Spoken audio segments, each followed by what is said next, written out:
കുറച്ച് നാളുകൾക്ക് മുമ്പ് നമ്മുടെ പ്രതിരോധ മന്ത്രി രാജ്നാഥ് സിംഗ് പറഞ്ഞിരുന്നു ഓപ്പറേഷൻ സിന്ദൂർ ഒരു ടെസ്റ്റ് ഡോസ് മാത്രമായിരുന്നു, ശരിക്കുള്ള യുദ്ധം ഇത് കണ്ട ട്രെയിലറാണ്, ഇനി പടം വരാനിരിക്കുന്നതേ ഉള്ളൂ എന്ന് പറഞ്ഞു. ഒരു യുദ്ധം വരുന്നത് ദീർഘകാല യുദ്ധത്തിലേക്ക് നമ്മുടെ രാജ്യം തയ്യാറെടുക്കണം. നമ്മുടെ ഒരു ദീർഘകാല യുദ്ധത്തിലേക്ക് കടന്നാൽ നമ്മുടെ സമ്പദ് വ്യവസ്ഥ തകരാത്ത രീതിയിൽ, നമ്മുടെ എല്ലാ എന്താ പറയുന്നത്, നമ്മുടെ വ്യവസായങ്ങൾ തകരാത്ത രീതിയിൽ, അത്തരത്തിൽ രാജ്യത്തിന് വലിയ കോട്ടമൊന്നും തൊട്ടാത്ത രീതിയിൽ അങ്ങനെ നമ്മൾ മാറണം. അത് നമ്മുടെ ജനതയും കൂടെ, സൈന്യം മാത്രമല്ല നമ്മുടെ ജനതയും കൂടെ അങ്ങനെ തീരുമാനമെടുക്കണം എന്ന് പ്രതിരോധ മന്ത്രി പറഞ്ഞിരുന്നു. അപ്പോൾ ഇത് വലിയ രീതിയിൽ പല വിമർശനങ്ങളൊക്കെ വന്നിരുന്നു. ഈ പ്രതിരോധ മന്ത്രി വന്നിരുന്ന് തള്ളുന്നതാണെന്നൊക്കെ പറഞ്ഞു. പക്ഷേ കഴിഞ്ഞ ദിവസം നമ്മുടെ കരസേന മേധാവി കൂടെ ANI ന്യൂസിനോട് ഇത്തരത്തിൽ പറഞ്ഞിരുന്നു. അതായത് ഒരു യുദ്ധം വരുന്നുണ്ട്, ഒരു ദീർഘകാല യുദ്ധം അണിയറയിൽ ഒരുങ്ങുന്നുണ്ടെന്ന് പറഞ്ഞിരുന്നു. അപ്പോൾ ഞാൻ നോക്കുമ്പോൾ എനിക്ക് മനസ്സിലാവുന്ന കാര്യം, ഈ ഓപ്പറേഷൻ സിന്ദൂർ കൊണ്ട് നമ്മൾ മനസ്സിലാക്കിയാലും പാകിസ്ഥാനെ മുട്ടുകുത്തിക്കാൻ അധികം ദിവസം ഇന്ത്യക്ക് വന്നിട്ടില്ല. കൂടിപ്പോയാൽ 2 ആഴ്ചയ്ക്ക് അല്ലെങ്കിൽ ഒരു മാസം അതിനുള്ളിൽ പാകിസ്ഥാനെ തീർക്കാൻ ഇന്ത്യക്ക് കഴിയും. അപ്പോൾ ഇവിടെ 5 വർഷം നീണ്ടു നിൽക്കുന്ന ദുഃഖം അല്ലെങ്കിൽ ദീർഘകാല യുദ്ധം എന്ന് പറയുമ്പോൾ അവിടെ ശത്രു ഒന്നുകിൽ സമനാണ് അല്ലെങ്കിൽ 1-2 പടി മുകളിലുള്ളവനാണ്. അത് ഞാൻ നോക്കുമ്പോൾ കാണുന്നത് ചൈനയാണ്. അപ്പോൾ അല്ലാതെ മറ്റേതെങ്കിലും ശത്രു ഉണ്ടോ? വിജയ് ഒന്നും പ്രെഡിക്റ്റ് ചെയ്യാൻ പറ്റത്തില്ലല്ലോ. വിജയ് ഇപ്പൊ പറഞ്ഞതുപോലെ പാകിസ്ഥാനെ മുട്ടുകുത്തിക്കാൻ നമ്മൾ ഈ പറഞ്ഞല്ലോ 1 മാസം എന്നൊന്നും വിചാരിക്കരുത്. അതെ, പാകിസ്ഥാനെ 4 ദിവസം കൊണ്ട് മുട്ടുകുത്തിച്ചത് ഈ പറഞ്ഞ പോലെ ഇന്ത്യയുടെ യുദ്ധത്തിനകത്തുള്ള വൈദ്യുത്യം കൊണ്ടാണ്. അതായത് നമ്മൾ യുദ്ധം ഇപ്പോൾ നമ്മുടെ രണ്ടുപേരുടെയും കയ്യിൽ ഒരേ ആയുധം അങ്ങോട്ടും ഇങ്ങോട്ടും കൊണ്ടുണ്ട്. നമ്മൾ വാൾപ്പയറ്റ് നടത്തുമ്പോൾ ഒരാളിനെ കീഴ്പ്പെടുത്തുന്നത് എങ്ങനെ? അഭ്യാസം അല്ലെങ്കിൽ മറ്റവൻ അറിയാത്ത രീതിയിൽ ആ ഫൈറ്റ് നടത്തിയിട്ട് അവനിട്ട് വെട്ടുമ്പോഴാവും വീഴുന്നത് എന്ന് പറഞ്ഞ പോലെ യുദ്ധം ഒരു തന്ത്രമാണ്.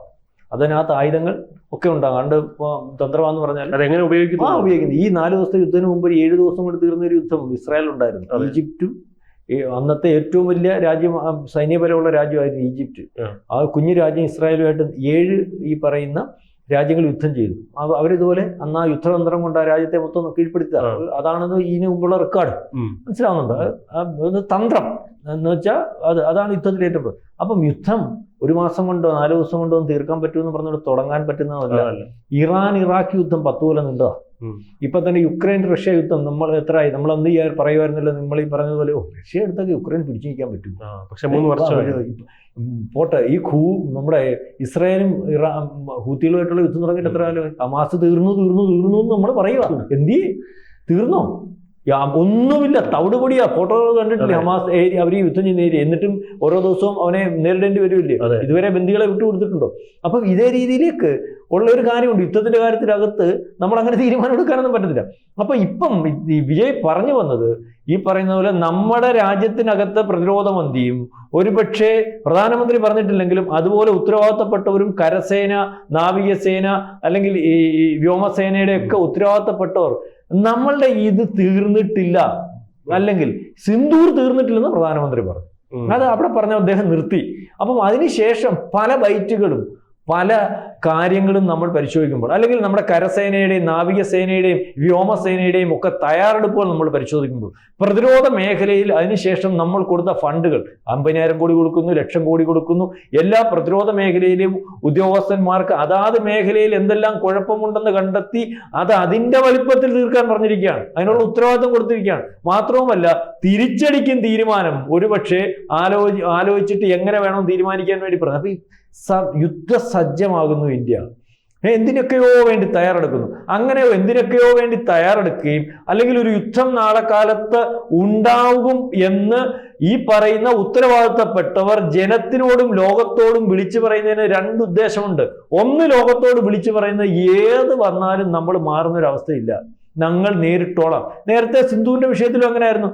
പലരും പറഞ്ഞല്ലോ ഞങ്ങൾ വേണ്ട, ഞങ്ങൾക്കറിയാം, നിങ്ങൾ കേട്ടാൽ മതി ഞങ്ങൾ എന്തിന് യുദ്ധം ചെയ്യുന്നു, നിങ്ങൾ അറിയണം ഞങ്ങൾ എന്തിന് യുദ്ധം ചെയ്യുന്നു, ഞങ്ങൾ എന്തിന് ഈ പറയുന്നത് പോലെ പാകിസ്ഥാനെ അടിക്കാൻ പോകുന്നു എന്നുള്ളതിനെ പറ്റി നിങ്ങളെ ബോധ്യപ്പെടുത്തിയിട്ട് അടിക്കാൻ പോകുന്നത്. കാരണം ഞങ്ങൾക്ക് യുദ്ധം ഇഷ്ടമല്ല. ഞങ്ങൾ ലോകത്തുടനീളം യുദ്ധം വേണ്ടാൻ തീരുമാനിച്ചിരിക്കുന്ന രാജ്യമാണ്. ഞങ്ങൾ യുദ്ധം ചെയ്യണമെങ്കിൽ ഞങ്ങൾക്ക് ഞങ്ങളുടേതായ നിയമങ്ങളുണ്ട്. കാരണം നമ്മുടെ പരമാധികാരത്തെ ബാധിക്കുന്നതും നമ്മുടെ അതിർത്തിയെ അല്ലെങ്കിൽ അതിർത്തി കടന്നുള്ള ആക്രമണത്തിന് മാത്രമാണ് നമ്മൾ ഈ പറയുന്ന പോലെ തിരിച്ചടി കൊടുക്കണമെന്ന് പറഞ്ഞത്. അതുകൊണ്ടാണ് ഹമാസ് ചെയ്തതിന് ഇസ്രായേലിന്റെ കൂടെ ഞങ്ങൾ നിന്നത്. അല്ലാതെ യുദ്ധം ഏതെങ്കിലും ഒരു രാജ്യം സമാധാനപരമായിട്ട് പോകുന്ന ഒരു രാജ്യത്തിനകത്ത് അവന്റെ പരമാധികാരത്തെ ഇല്ലായ്മ ചെയ്യുന്ന രീതിയിലേക്കുള്ള യുദ്ധത്തിന് നമ്മൾക്ക് താല്പര്യമില്ല എന്ന് നമ്മൾ പറഞ്ഞിട്ടുണ്ട്. അപ്പൊ ഇത് നമ്മുടെ ആൾക്കാർക്ക് ലോകത്തോടും പറയുന്നത് എന്താണ്? ലോകത്തോട് പറയുന്നതിനകത്ത് രണ്ട് കാര്യമുണ്ട്. ലോകം അറിയണം ഞങ്ങൾ തയ്യാറെടുത്തിരിക്കുകയാണ്, ഞങ്ങളെ അറ്റാക്ക് ചെയ്യാൻ വന്നാൽ ഞങ്ങൾ തിരിച്ചടിക്കും. അപ്പൊ ഇതിനു വേണ്ടി ചിലർ തയ്യാറെടുക്കുന്നു. ഈ തയ്യാറെടുപ്പില്ലാത്ത രാജ്യങ്ങൾ അറിയണം, തയ്യാറെടുത്തിരിക്കുന്ന രാജ്യങ്ങളും അറിയണം, ഒന്നുമില്ല ഞങ്ങൾ അറിഞ്ഞിട്ടുണ്ട്, വന്നാൽ തിരിച്ചടിച്ചിരിക്കും.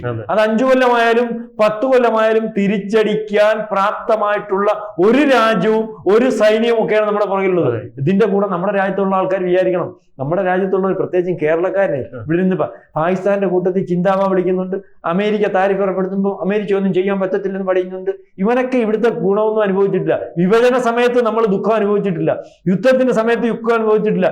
രാജ്യത്തിനകത്ത് ഈ പറയുന്ന പോലെ 100 കൊല്ലത്തിനപ്പുറം ഒരു മലബാർ കലാപം അല്ലാതെ വർഗീയ കലാപം ഇതുപോലെ വലിയ പ്രശ്നം ഉണ്ടാക്കിയിട്ടുള്ള സംസ്ഥാനമല്ല. ഇവൻ എന്തും പറയാം.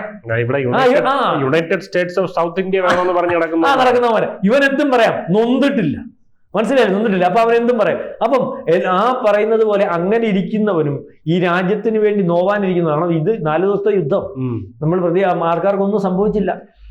പപ്പു ഉൾപ്പെടെ ഉള്ളവർ പറഞ്ഞു വീണിട്ടുണ്ട് വിമാനം ഞങ്ങൾ വീണിട്ടുണ്ട്. ആടെ നമ്മുടെ വിമാനം വീണെന്ന് പറഞ്ഞു ആഘോഷിക്കുന്നത്, എണ്ണം വേണമെന്നാണ് ഇവന് പാകിസ്ഥാൻകാരൻ പോലും പറഞ്ഞില്ല. അന്നേരം നമ്മുടെ പപ്പു പറയുന്നത് വീണെന്ന് വിമാനം, ഞാൻ എണ്ണിയെന്ന്.